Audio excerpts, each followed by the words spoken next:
Salam alaikum Mazoul, bonsoir. Il y a un mot dont on peut dire qu'il est le plus usité dans les réseaux sociaux, qu'on retrouve dans les contributions, les commentaires et même dans des montages humoristiques. C'est faqou.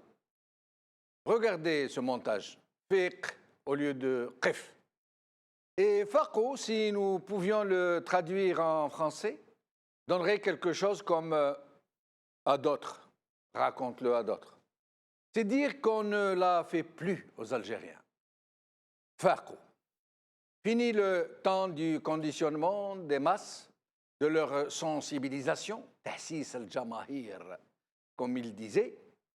Et comment ne pas se réveiller quand les masses, comme ils disent, disposent de chaînes TV captées par satellite, d'Internet et de réseaux sociaux, dans le moment où le régime se sert encore de ces méthodes éculées du tahsis al-jamahir et de ces piètres tribuns à l'image des Sellal, ou d'Abbas, Roul et autres Ali Aya. Faqou semble donc leur dire l'opinion publique algérienne. Ni les médias serviles, ni les organisations de masse dont le rôle principal était d'enfumer les gens, ni les harangues toutes en postillon, ni les habituels fonds de commerce de la révolution algérienne ne parviennent désormais à tromper l'opinion publique algérienne sur l'amère réalité des choses. L'anesthésie s'est dissipée parce qu'il n'y a plus d'argent pour la prodiguer. Faqou. Il est loin le temps de la télévision unique et de la presse publique, comme il sera bientôt loin celui des télés et des journaux mercenaires. Nous ne le savons pas encore, mais le mot faqou est un annonciateur de renouveau. Demain sera un autre jour pour l'Algérie. Demain ne sera pas celui que nous concoctent ceux qui croient que notre vie est de la pâte à modeler entre leurs mains. Aujourd'hui, nous allons parler de la guerre quasi déclarée entre ceux qui veulent nous imposer un 5e mandat pour un malheureux impotent et ceux qui semblent s'organiser en vue de contrecarrer cet objectif.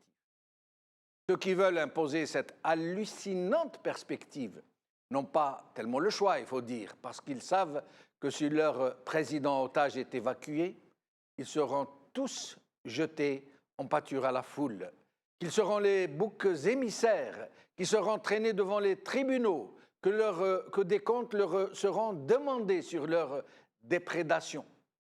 Pour eux, c'est donc question de vie ou de mort. Et pour ceux qui tentent de leur faire barrage, c'est aussi une question de vie ou de mort, parce qu'en l'occurrence, c'est tout le pays qui risque de disparaître corps et biens, comme un bateau qui sombre. Aujourd'hui. Monde Afrique. L'Algérie cherche activement un successeur au président Bouteflika, par Nicolas Beau. Les Échos. Dans la presse étrangère, la malédiction de l'Algérie, par Jacques-Hubert Rodier.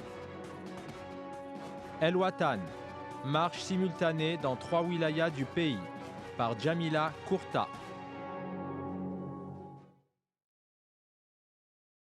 Algérie, lutte sourde pour ou contre un 5e mandat. C'est le titre de notre émission d'aujourd'hui. Pour en parler, j'ai ici sur le plateau Hassan Hirsch, docteur en sciences économiques. Merci d'être avec nous, Hassan Hirsch. C'est avec plaisir, à chaque fois. Nous allons bientôt être rejoints par Mohamed Khelfaoui, ex-colonel du DRS. Et avec nous au téléphone, Abdelkader Brahimi, colonel de la gendarmerie nationale à la retraite.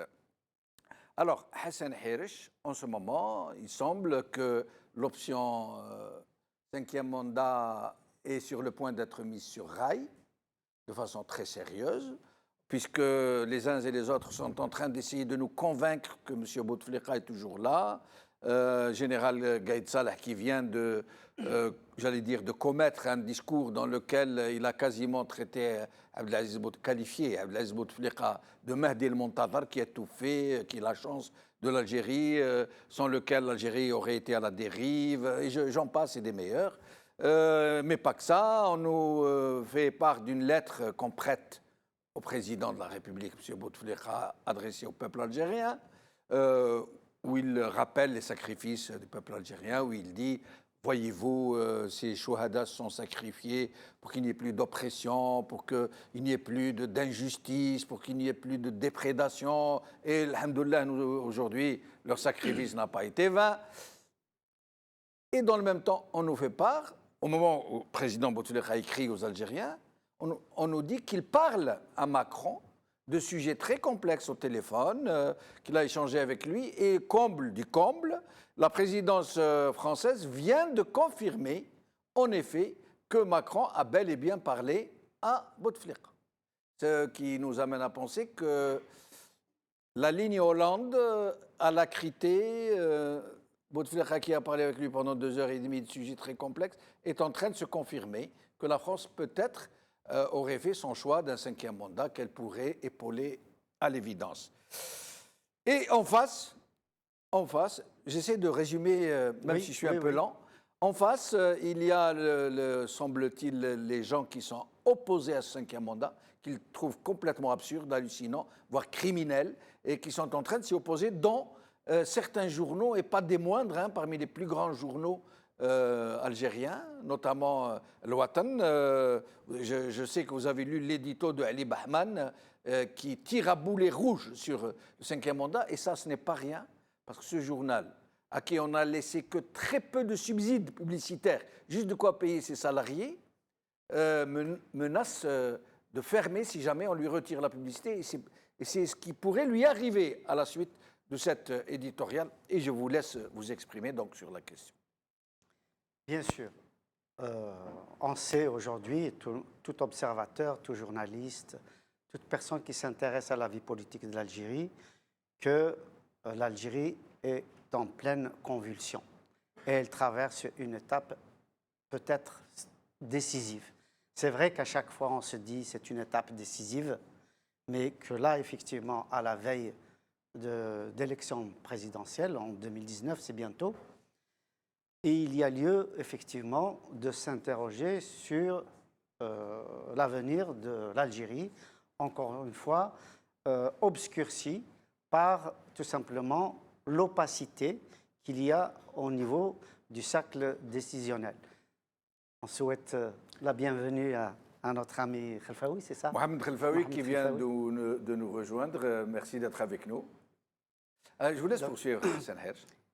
Alors, donc il y a cette convulsion-là, cette étape extrêmement difficile de fragilisation à la fois des institutions algériennes, de fragilisation de la société.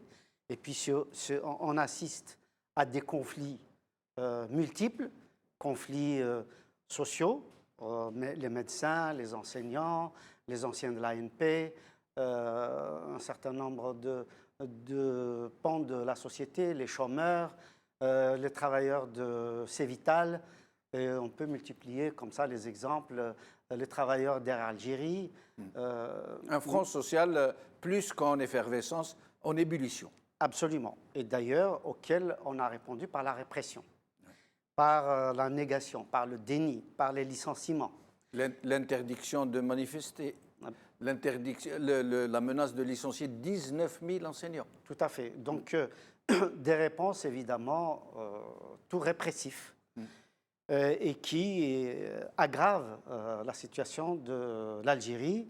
Une Algérie, encore une fois, et on ne le répétera jamais assez, qui a 6300 km de frontières et des frontières avec des pays fragilisés, entre autres les pays du Sahel, la Libye, mais aussi 1200 km de côte avec la Méditerranée, avec des poussées multiples pour les haragas, mais aussi pour les trafics en tout genre. Oui. En tout cas, une instabilité de ce bassin méditerranéen de l'Ouest qui rejoint l'instabilité justement de cette Méditerranée à l'Est autour de la Palestine, d'Israël, de l'Égypte, ainsi de suite.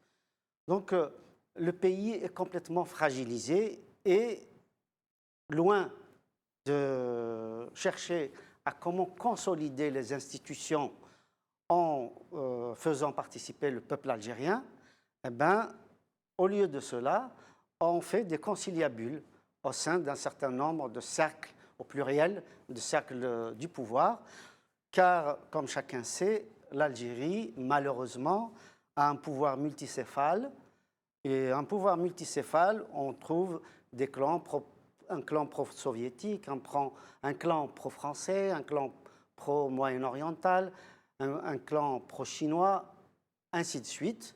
Et donc, avec des réseaux, évidemment, des réseaux au niveau des cadres de la justice, des magistrats, des procureurs, des walis, des chefs d'aïra, etc. Donc, au sein de l'ensemble des institutions. Ça, c'est un des volets principaux. Ça, c'est un peu l'underground, quoi. Absolument. Oui. Le second volet, évidemment, c'est la relation privilégiée, d'une certaine manière, par l'histoire, par la proximité géographique, par la proximité culturelle et surtout par la présence d'une communauté très forte, en l'occurrence la France. Oui. Pourquoi je dis la France? Parce que ce que vous veniez de dire il y a un instant, à savoir que le président Emmanuel Macron aurait confirmé qu'il aurait donc eu une conversation avec le président Abdelaziz Bouteflika. Est-ce que c'est vrai? Est-ce que ce n'est pas vrai? Ça, évidemment, on ne peut pas le savoir. Mais vous-même, vous y croyez que Bouteflika ait pu échanger sur des sujets aussi complexes pendant des heures avec le président français?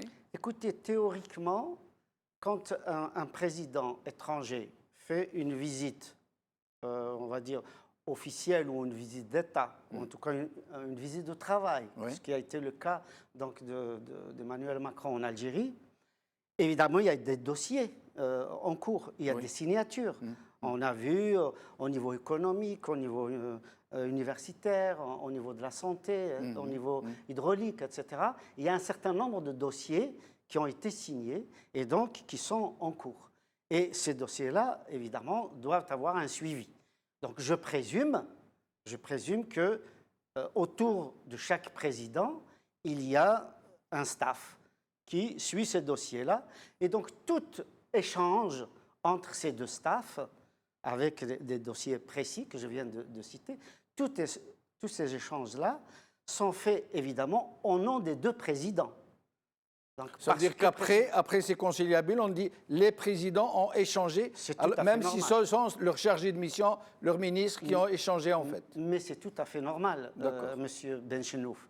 À partir du moment où un président d'une grande entreprise, d'un pays ou même d'une association, à partir du moment où il y a eu des pourparlers, des échanges et des signatures, des accords, etc., avec des homologues, il va de soi que les chargés d'études, les chargés de mission qui sont chargés de suivre les dossiers, quand ils communiquent, au nom de leur président respectif.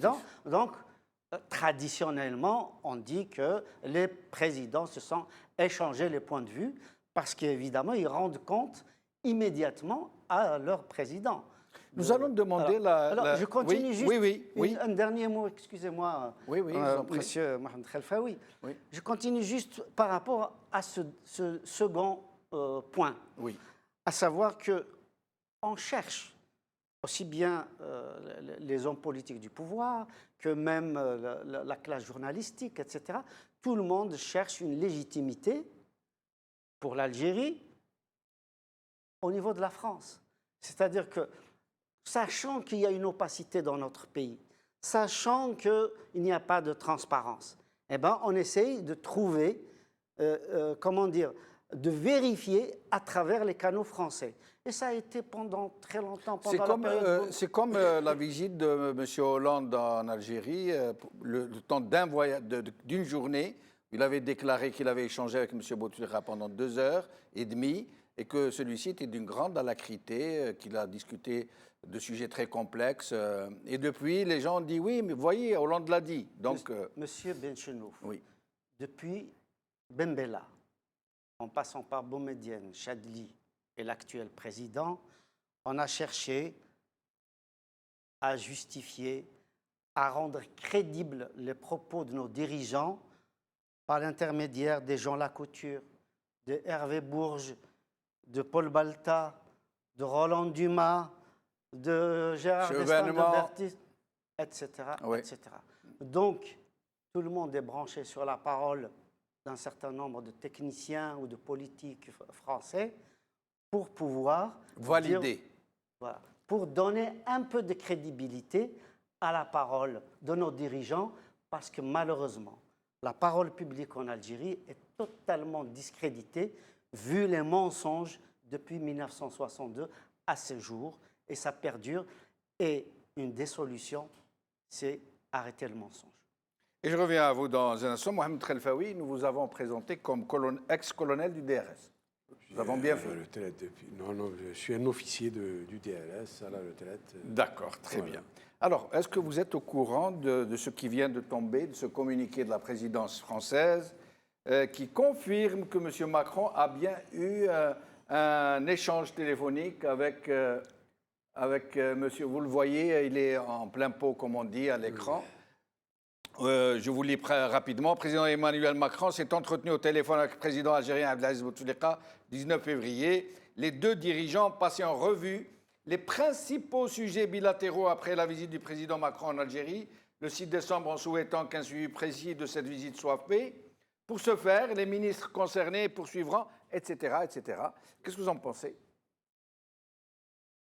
Bon, d'abord, compte tenu de l'état de santé de M. le Président de la République, Abdelaziz Bouteflika, on peut se donner le droit de douter d'un travail à travers un appareil téléphonique et se demander pourquoi il n'a pas été fait lorsque Macron était là. Avait-il besoin de reprendre au téléphone? D'autant plus que tout le monde sait que l'état de santé, la difficulté de parler du président de la République, maintenant est connu sur la place d'Alger. Donc, dire ça, la France travaille pour ses intérêts. Si elle dit ça, si elle souhaite ou si elle valide une candidature pour 5e mandat, c'est dans son propre intérêt, oui. un travail propre. Raison d'État, comme ils disent. Mais évidemment, raison d'État, intérêts commerciaux, économiques, etc. Parce que ce que montre la politique algérienne, au contraire, nous avons comme, disons, un front très, très dur du côté de la France. La France qui travaille contre certains intérêts géostratégiques dans la région. La France qui, il faut le dire en termes clairs, qui a mis en échec, même si cet état-major conjoint était un mort-né dès le départ, mais quand même, voici que nous trouvons maintenant la France à la tête de cet état-major formé par le Tchad, le Niger, le Mali, la Mauritanie et elle-même, et le Burkina Faso. L'Algérie, où est l'Algérie? L'Algérie n'existe plus dans cette zone. L'Algérie... Alors qu'elle est supposée être la puissance régionale. Oui, on nous affuble de ça, oui. Puissance régionale, etc. Bon, moi je veux bien, en tant qu'Algérien, moi je veux bien que mon pays soit une réelle puissance. Ceci étant, je ne peux pas faire un démenti pour la présidence française, ça c'est... Mais ce que je peux dire, c'est que si la France fait ça, elle a un intérêt quelque part. Maintenant, si les Algériens et le politique algérien travaillent et pensent avoir siyada moi je voudrais bien voir ça de siyada et dire que c'est pas la France qui me choisit mon président. Mais le problème, oui. je m'excuse de vous interrompre, c'est-à-dire qu'après, on s'était dit à un certain moment que M. Macron allait être plus circonspect, plus prudent, surtout avec cette menace d'explosion éventuelle, à Dieu ne plaise, dans le pays, et le déferlement, le tsunami migratoire qui pourrait s'en suivre vers la France. On s'était dit, ils vont être plus prudents, ils ne vont plus faire du court terme, là, ils vont y réfléchir à deux fois. Or, là, c'est encore plus fort que la lacrité de M. Hollande et de M. Hollande qui a parlé 2h30 avec Bouteflika de sujets très complexes. Ça veut dire finalement, c'est plus qu'une bénédiction pour le 5e mandat, c'est l'approbation, y compris de la bénédiction passée, celle de M. Hollande.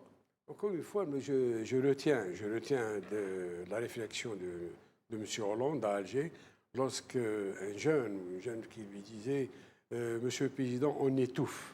Oui, et lui de desserrez-vous. répondre desserrez-vous. Il parlait du corset, le corset. Hein, donc il y a un étau. Il voulait dire libérez-vous de cet étau. Or là, c'est un président qui parle, c'est pas un jeune. Absolument, ça veut dire le poids des mots. Quartier, voilà. Oui. Donc il n'a pas hésité à dire aux Algériens prenez votre destin en main. Oui, ne me demandez pas de le faire très à votre juste, place. Très juste. Donc, mais là, en l'occurrence, il s'est mis du côté du corset, de l'étau qui serre et pas qui dessert. Non, mais il dit desserrez-vous. Oui. Mais dans le même temps, aujourd'hui, il confirme que M. Bouteflika est capable de parler. Il travaille pour son pays. Bouteflika, la présidence de Bouteflika l'arrange. Ce n'est pas lui qui met Bouteflika, ce sont les gens qui choisissent Bouteflika. Lui, il valide. Oui, mais je m'excuse d'être aussi précis. En l'occurrence, pour tous ceux qui connaissent l'état de santé de M. Bouteflika, même si le Conseil constitutionnel n'a pas permis qu'il soit examiné, en l'occurrence, c'est une véritable prise d'otage. On a pris une institution, un homme en otage, et on ne sait même pas qui vraiment dirige derrière. Et là, avec cette affirmation, M. Macron, pour le moins qu'on puisse dire, fait montre d'une certaine connivence. Pour le moins. Peu lui importe l'état de santé ou l'état de la santé politique du pays. Ce qui lui importe, ce que peut la France en tirer, comment peut-elle utiliser l'Algérie comme bouclier contre l'invasion du territoire, comment peut-elle contenir ces jeunes à elle, c'est ça qui lui importe. Et on soutiendra s'il faut soutenir. Ils soutiendront s'il faut soutenir, oui, pour... La fameuse raison d'État. Pas la raison d'État, l'intérêt français. Oui. Même pas les intérêts suprêmes, mais les intérêts immédiats de la France. À court terme. Oui, immédiats de la France. Donc, maintenant, posons la question aux autres, s'il vous plaît, de quelle logique procède ce choix d'un président qui ne peut pas, franchement, répondre au devoir de la fonction, qui exige la fonction. Là, et pourquoi? Ça procède de quoi? Est-ce que c'est dans l'intérêt du pays? J'en doute. Est-ce que c'est dans son intérêt à lui? J'en doute. C'est dans l'intérêt de certaines mafias? Est-ce que, M. Mohamed Khalfaoui, ce n'est pas justement exactement les mêmes raisons qui ont poussé l'armée et les services à ramener Bouteflika en 1999? Est-ce que quelque chose a changé depuis lors? Est-ce que ce n'est pas dans l'intérêt, comme beaucoup de choses ont changé depuis lors, mais dans l'intérêt justement de ceux qui aujourd'hui veulent reconduire Bouteflika? Beaucoup de choses ont changé. Peut-être que qu'en 1999, peut-être que pour des besoins de recentrage, de correction, peut-être aussi, il était utile d'avoir un civil. D'ailleurs, il a été proposé avant les Misarouel. Et les Misarouel était venu par défaut, puisque celui-là, qui est l'actuel, avait refusé ou il avait quitté. 6 civils qui étaient présentés contre Bouteflika. Oui, mais il y aura cette fois-ci 20 000. Mais il y aura un seul qui... Un seul qui va passer. Oui, voilà. Donc, ce n'est pas une question de civils. Je me permets de vous interrompre et nous allons y revenir. Avant de recevoir M. Abdelkader Brahimi, colonel de la gendarmerie nationale à la retraite, j'aimerais que nous regardions ensemble cette déclaration de M. Gaïd Salah devant l'armée algérienne, devant des généraux algériens notamment. نحمد الله على هذا الأمن المستتب في بلادنا، هذا الأمن المعزز والمنتشر في جميع ربوع الجزائر، هو نتاج لحكمة فخامة رئيس الجمهورية ورشاد بصرته وحسن تدبيره التي تجلت في مبادراته التاريخية التي تبناها الشعب الجزائري برمته وزكاها، وجعلت من المصالحة الوطنية في بلادنا ركن ركينا استند إليه الجيش الوطني الشعبي لبناء هذا الصرح الأمني الراسخ الجذور، وهو يعمل دون هوادة وسيبقى يعمل دون كلل ولا ملل ليل ونهار بحس عالي من المسؤولية الاحترافية من أجل استدامة أجواء السكينة والاطمئنان التي أصبح ينعم بها مواطننا عبر كافة أرجاء التراب الوطني. Avant de recevoir Abdelkader Brahimi, Mohamed Khelfaoui, quand il dit, parlant de Bouteflika, يعمل وسيبقى يعمل. Qu'est-ce que ça veut dire? Ça veut dire qu'il ne va pas partir, il va rester. وسيبقى يعمل. Il se projette dans le 5e mandat déjà? Ben, si on fait une analyse de phrases... Je traduis en français pour ceux qui ne nous ont pas compris. Oui, oui. Il a œuvré et il continuera d'œuvrer, de travailler. Déjà, je souhaite ajouter quelque chose, c'est que le Moussalaha al-Wati, lorsque les gens ont commencé à rechercher l'apaisement, c'était déjà du temps de l'Émir Zarwan, al-Qanoun al-Rahma. Ensuite, ça a été développé petit à petit et appel à M. Bouteflika pour mettre à exécution la réconciliation. Et petit à petit, il y a eu donc des blocages au niveau de tel type de réconciliation nationale, réconciliation partisane, de quel type de réconciliation s'agit-il, etc. Certains ont continué donc dans la foulée, d'autres avaient clairement déclaré le refus d'aller dans ce sens-là. Et donc, l'idée en elle-même, ce n'est pas celle d'une personne, mais le commandement est collégial dans le pays, vous le savez, donc c'est tout le monde qui a œuvré pour ça, en particulier les militaires. Dès le début, les militaires ont essayé de récupérer un peu l'AIS, ont essayé d'appeler les égarés, si vous vous rappelez, etc., bon, pour revenir. Et d'ailleurs, ceux qui revenaient, donc ils se sont sortis indemnes, ils ont été réintégrés dans la société.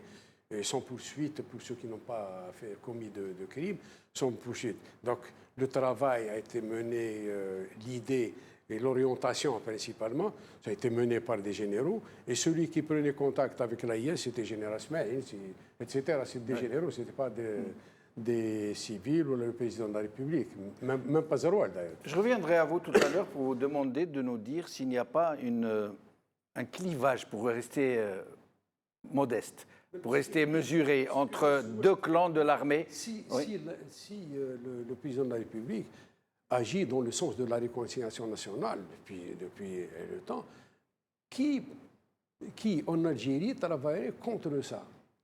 Je pense que tout le monde a été d'accord et puis on peut changer. Et maintenant, s'il faut démarrer sur autre chose pour ne pas rester là, l'AMN est établi, la réconciliation, bon, on va pas faire une éternité dans ça. On ne va pas s'éterniser, il faut avancer. Il faut avancer, on va parler des projets, de l'avenir. Je reviens. L'espoir à ces enfants qui sont là en train de grandir, ils ne voient pas plus loin que le quartier. Mais il faut que les problèmes réels de la nation sont là. Ce n'est pas le terrorisme, on va appeler un autre appel, tous, comme nous sommes, arrêtez, ça suffit, construisons le pays, construisons l'avenir en commun. À plus forte raison qu'en ce moment, il y a péril en la demeure. D'autant plus que ce que vous avez mené a été exploité par ailleurs pour porter préjudice à notre religion, à nos enfants, à notre avenir, carrément. Vous avez hypothéqué beaucoup de choses. Alors, c'est sans ça. Et je reviens à vous dans un moment. Il faut que nous recevions Abdelkader Brahimi. Merci d'être avec nous, Abdelkader Brahimi. Oui, Monsieur Djemeldine, bonsoir. Bonsoir. C'est moi qui vous remercie vivement de m'avoir donné ce soir la parole. Le plaisir est pour nous. Nous sommes très contents de vous recevoir. Est-ce que vous êtes au courant de ce communiqué qui vient de tomber du président de la République française qui confirme qu'il a bien eu un entretien téléphonique avec le président de la République algérienne? Djemeldine, c'est ce que j'allais vous dire parce que j'ai pris mes renseignements tantôt. Oui. À la suite de notre entretien hors antenne, rappelez-vous. Et donc, effectivement, cela m'a été confirmé. Alors, je reviendrai sur ce point. Et je dis donc, Djemeldine, bonsoir à vous, toutes mes salutations fraternelles. Merci. À vous, à tous vos invités, à toutes celles et ceux qui nous écoutent et qui ont eu doute à cela l'Algérie à cœur, qui sont épris de paix, de justice, de vérité pour beaucoup, de liberté et de respect de la vie humaine. Je réitère également ici toute mon admiration et ma solidarité agissante à toute l'équipe d'El Maghribia, à votre émission, par la qualité, la hauteur des débats, des échanges, dans la lucidité, dans la perspicacité des interventions que j'ai eu grand plaisir à écouter et à entendre. Tout d'abord, permettez-moi ceci, si Jamel-Din, je vais vous narrer ce que m'a dit quelqu'un connu qui s'appelle Mohamed Shrif Sadia. Ce nom vous dit quelque chose. Oui, évidemment, bien sûr. Qui ne Il connaît disait M. Massali? à la résidence El Mithaq, à El Biyar, et j'étais présent, il a dit, cher ami Jamel-Din, ceci. Bouteflika, chez Del Mouradia à El Alia, sans escale. Oui. Vous notez bien ce qu'avait dit que Mohamed Saadia à l'époque. Oui. Il y a de cela plusieurs années. Il était revenu lui-même ayant été hospitalisé en France, et décédé à la suite de ses... Et il nous disait, nous étions autour de lui, un certain nombre de... Il y avait des ministres. Il disait, Bouteflika, c'est El Mouradia à El Alia, sans escale. Mais qu'est-ce voyez, qu'il veut dire? Vous voulez dire que s'il devient président, il ne quittera plus la présidence jusqu'à sa mort? C'est bien cela que vous voulez dire? c'est ce que disait à l'époque. Ensuite, j'ai bien gardé en mémoire, je me suis interrogé, ce qui veut dire que Bouteflika ne quittera la présidence que lorsqu'il sera, eh bien, à El Alia, c'est-à-dire au monument mort. Mais Abdelkader Brahimi, j'aimerais Oui. d'abord que vous nous commentiez le communiqué du président français. La plupart des Algériens, pour ne pas dire tous, savent que M. Bouteflika est dans la plus totale incapacité de s'exprimer, de parler, au moins de parler, si ce n'est plus. D'autres pensent quasiment qu'il ne se rappelle même pas de son propre nom, pour vous dire. Et donc, M. Macron qui vient nous affirmer qu'il a parlé avec lui de sujets très ardus, très complexes. Nous aimerions comprendre. M. Relvaoui, qui est ici avec nous, a parlé d'un président qui, après tout et avant tout, ne recherche que les intérêts de son propre pays, qui ne se mêle pas de la soupe des autres, de raison d'État. Et vous-même, M. Brahimi, qu'est-ce que vous en pensez? Écoutez, ce que je dis personnellement, tout d'abord, c'est Jamel-Din, avec le respect que je vous dois, on disait en d'autres occasions qu'il ne fallait pas, parce qu'autour de cette question, permettez-moi la franchise du langage, pour dire que cette conversation téléphonique, cet entretien téléphonique était impossible, qu'il ne pouvait en aucun cas avoir eu lieu. Et autour du sujet, on a émis un certain nombre d'avis différents les uns des autres, essayant d'argumenter, de les justifier par des tas d'éléments qui sont fondés, j'en conviens. M. Bouteflika, dans l'état où il est, oui, c'est à se demander de quelle façon il a pu s'exprimer, parler avec un chef d'État. Et puis finalement, si Jamel-Din rend-nous à l'évidence, eh bien cette conversation téléphonique a eu lieu. Donc les approches pour ou contre cette conversation, aujourd'hui les faits sont là et ils nous donnent la démonstration, la preuve que cet entretien a eu lieu. Bon. J'ajouterai à la demande de qui? Bon, ce n'est certainement pas à la demande du président français. Quant aux Français, que je peux dire toute modestie bien gardée, connaissant un petit peu l'entourage du président, écoutez, les Français, je ne vous apprendrai pas sur ce que les Français considèrent à travers le relationnel à l'égard d'un pays étranger. Je dis bien le relationnel. Les Français sont d'un pays de droit et d'institutions. Donc, ils sont cohérents avec eux-mêmes et que le président Bouteflika est le président de l'Algérie. Donc, s'il se trouve dans l'obligation de répondre à l'appel d'un président, il le fait. Mais cela ne va pas inéluctablement nous amener à faire des constructions, des projections de nature à dire que c'est tout ce que l'on peut imaginer autour de la prochaine élection présidentielle, etc. Ce que je peux vous dire, moi, ce que j'ai entendu du président Macron au cours d'une cérémonie invitée, c'est que le président Macron, lui, il est très conscient. Je dis bien très conscient, j'en porte témoignage. Il dit que maintenant, la relation avec l'Algérie ne peut s'inscrire que dans leur historicité et que le mémoriel maintenant ne regarde que ceux qui sont concernés par lui. Pour M. Macron, la relation à l'Algérie s'inscrit dans l'avenir, et je dirais dans l'avenir de l'avenir. Et je vous remercie, Abdelkader Brahimi, pour ces éclaircissements. J'espère pouvoir vous recevoir bientôt, ici même sur le plateau. Merci encore d'avoir participé avec nous.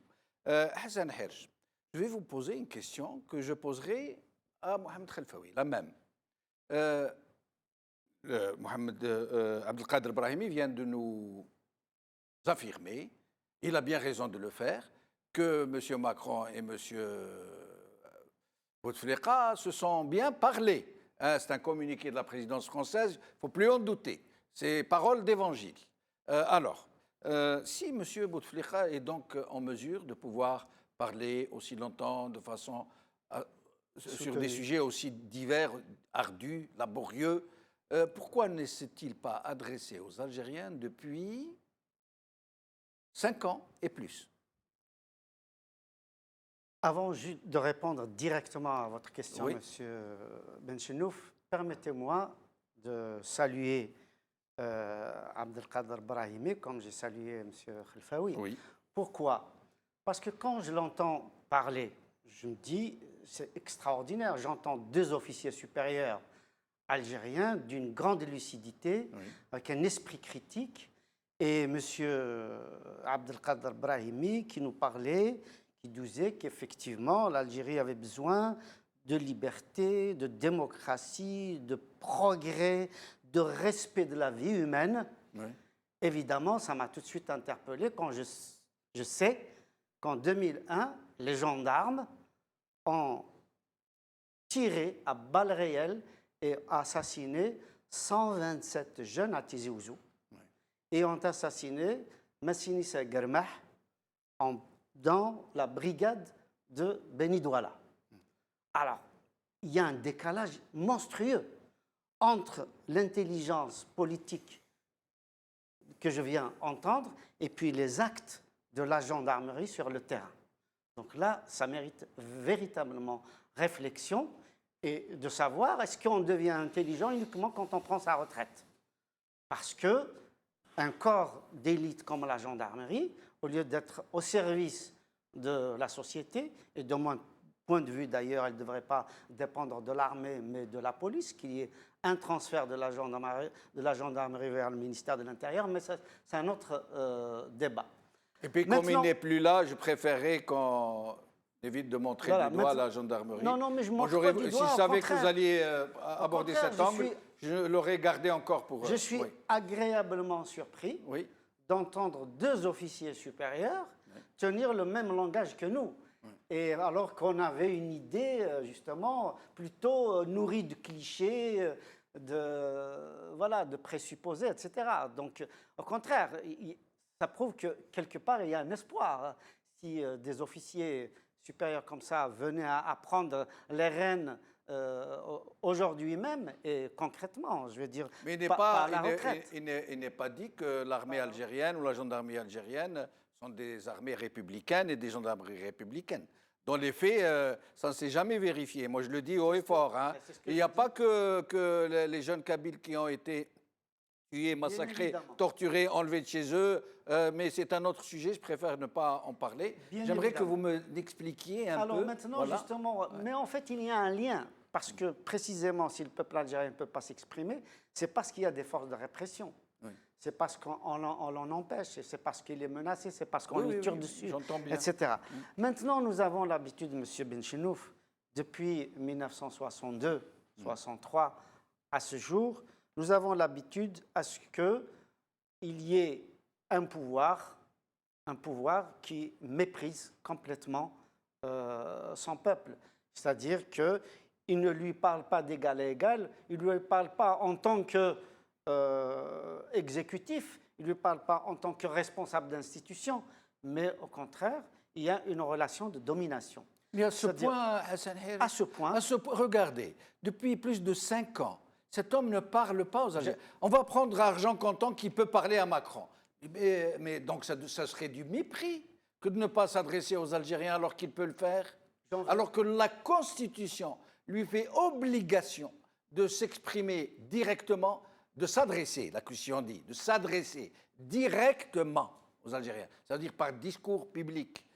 C'est la Constitution, ce n'est pas une lubie, ce n'est pas un vain souhait. Monsieur Benchenouf, on est en Algérie dans tous les domaines, dans noir ou blanc. C'est-à-dire que nous assistons pendant un certain nombre d'années à une parole à sens unique. On a vu des discours fleuves, y compris de M. Bouteflika, mais ce n'est pas le seul. On l'a vu avec Ben Bella, on l'a vu avec Bouharouba, Boumediene, on l'a vu avec Chadli, on le voit maintenant, on l'a vu avec Bouteflika il y a quelques années. C'est des discours fleuves à la Fidel Castro, évidemment, sans s'occuper de feedback, du retour possible de ce que pensent les Algériens. Mais un discours de propagande à sens unique. Et aujourd'hui, c'est exactement l'inverse, c'est-à-dire le silence total.